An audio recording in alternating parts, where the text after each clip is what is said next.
दोस्तों, दुनिया का सबसे बड़ा राज अगर कहीं छुपा है तो वो जमीन पर नहीं बल्कि जमीन के नीचे है। उन नीली लहरों के अंदर है जिन्हें हम समंदर कहते हैं। आज साइंस और टेक्नोलॉजी ने जमीन के हर कोने को छू लिया है। हम खला में जा पहुंचे हैं, चांद पर झंडे गाड़ दिए हैं, मरीख पर मशीनें उतार दी हैं, लेकिन हैरत अंगेज बात यह है कि आज भी हम अपनी जमीन के समंदरों को सिर्फ 5% ही जान पाए हैं। बाकी 95% आज भी अंधेरों में डूबा हुआ है। एक ऐसा जहां ऐसी मखलूक़ात बसती है जिन्हें देखकर इंसान के रोंगटे खड़े हो जाएं। यही वजह है कि जब कभी ये मखलूक़ात सतह पर आती है तो इंसान हैरान भी होता है और खौफजदा भी। कहीं ये किसी आने वाली आफत की निशानी तो नहीं, कहीं ये कोई खुदाई इशारा तो नहीं, और या फिर ये सिर्फ साइंस और फितरत का एक मामूली खेल है। आज हम इन्हीं सवालों के जवाब तलाश करेंगे, तो चलिए करते हैं स्टार्ट।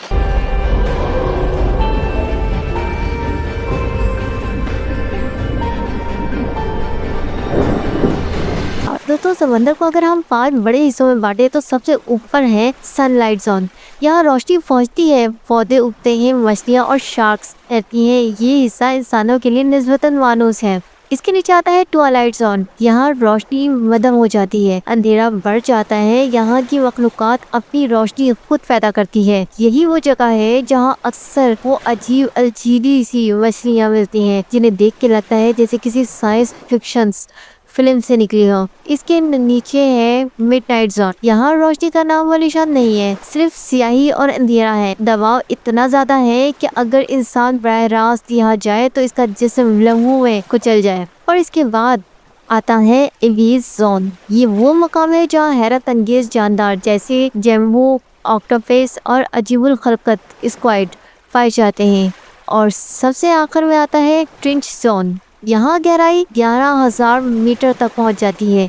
दबाव इतना ज़्यादा है जैसे आपके ऊपर एक साथ 1800 हाथी रख दिए जाए। ये वो दुनिया है जहाँ आज तक इंसान बराह रास्त जिंदा नहीं पहुँच सका।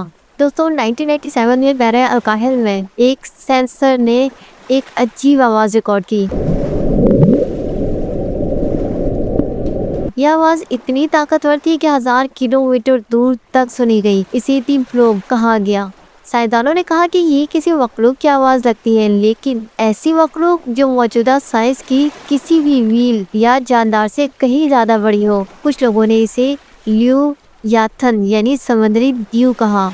कुछ ने कहा ये किसी कदीम मखलूक का इशारा है। आज भी इस आवाज़ की असल हकीकत एक राज है। दोस्तों, आप लोगों को याद होगा जून 2023 में ओशन गेट नामी कंपनी ने सियाहों को टाइटैनिक के मलबे तक ले जाने के लिए एक सबमरीन रवाना की थी, और 1.5 घंटे बाद ही इस मरीन का राब्ता टूट गया था। और कई दिन तलाश करने के बाद मालूम हुआ कि सबमरीन पानी के दबाव की वजह से लम्हों में फटकर रेजा रेजा हो चुकी थी। लेकिन कई लोगों ने सवाल उठाया कि क्या यह हादसा सिर्फ दबाव की वजह से हुआ है या समुद्र की गहराइयों में कोई ऐसी मखलूक है जिसने इस पर हमला किया। ये सवाल आज भी बगैर जवाब के हैं।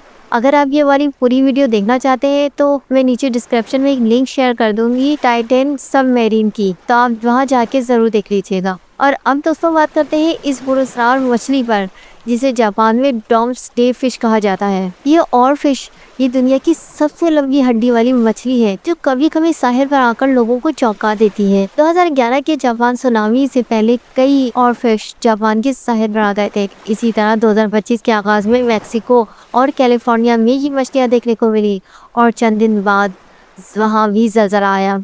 साइंसदानों के मुताबिक और फिश आम तौर पर 6000 फीट गहराई में रहती है। जब जमीन के अंदर हलचल होती है तो दबाव की तब्दीली की वजह से ये ऊपर आ जाती है, इसीलिए इसे कुदरत का कुदरती अलार्म सिस्टम कहा जाता है। दोस्तों, अक्सर खबरें आती हैं कि सैकड़ों डॉल्फिन्स या व्हेल साहिल में फंस जाती हैं और मर जाती है।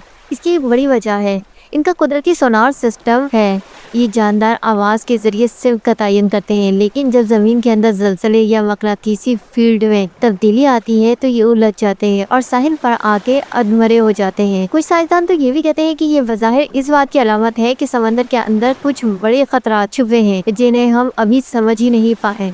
قدیم ہندو شاستروں میں سمندری دیوتا کا ذکر ملتا ہے جو زمین کو ہلا سکتا ہے۔ بائبل میں یو یاتن کا ذکر ہے جو ایک دیو ہیکل سمندری مخلوق ہے۔ اسلامی روایت میں بھی سمندر کی گہرائیوں میں عجیب و غریب مخلوقات کا ذکر ہے جو قیامت کی نشانیوں میں شامل ہو سکتی ہے۔ ممکن ہے یہ سب کہانیاں انہیں جانداروں سے متاثر ہو کر بنی ہو جو وقتاً فوقتاً اوپر آ کر انسانوں کو چونکا دیتی ہے۔ دوستوں اب سوال یہ ہے کہ کیا واقعی یہ مخلوقات آنے والے خطرے کا اشارہ دیتی ہے؟ سائنس کہتی ہے ہاں، لیکن یہ کوئی جادو نہیں بلکہ قدرتی سائنس ہے۔ جب زمین کے اندر دباؤ بدلتا ہے تو سب سے پہلے اس کا اثر سمندر پر ہوتا ہے اور وہاں بسنے والے جاندار سب سے پہلے اس تبدیلی کو محسوس کرتے ہیں۔ اسی لیے جب یہ سطح پر آتے ہیں تو ہمارے لیے ایک وارننگ ہوتی ہے۔ آج انسان نے سمندر کے ساتھ جو سلوک کیا ہے وہ بھی ان مخلوقات کے اوپر آنے کی ایک بڑی وجہ ہے۔ آلودگی، پلاسٹک کچرا، ڈیپ سی مائننگ، تیل کی کھدائی، پانی کی درجہ حرارت میں اضافہ، یہ سب عوامل سمندر کی قدرتی زندگی کو تباہ کر رہے ہیں۔ نتیجہ یہ نکل رہا ہے کہ یہ مخلوقات اپنی بقا کے لیے اوپر آنے پر مجبور ہیں۔ دوستوں سمندر کی گہرائی ایک ایسا جہاں ہے جہاں اندھیرا ہی اندھیرا ہے، دباؤ ہی دباؤ ہے اور خوف ہی خوف ہے، لیکن یہی وہ جگہ ہے جہاں زندگی کی ابتدا ہوئی۔ ممکن ہے کہ کچھ ایسی مخلوقات آج بھی وہاں چھپی بیٹھی ہوں گی جنہیں دیکھ کر ہمارے عقل دنگ رہ جائیں گے۔ سوال یہ ہے کہ کیا یہ مخلوقات ہماری زمین کو آنے والے خطرات سے پہلے ہی محسوس کر لیتی ہیں؟ کیا یہ واقعی قدرت کے الارم ہے یا صرف اتفاق ہے؟ ایک بات طے ہے، جب بھی یہ جاندار سطح پر آئیں تو ہمیں خبردار ہو جانا چاہیے کیونکہ قدرت کبھی بلا وجہ اشارہ نہیں دیتی۔ اگر آپ کو یہ ویڈیو پسند آئی ہے تو اوپر آئی بٹن پر کلک کر کے نیکسٹ ویڈیو لازمی دیکھ لیجیے گا۔ ملتے ہیں نیکسٹ ویڈیو میں۔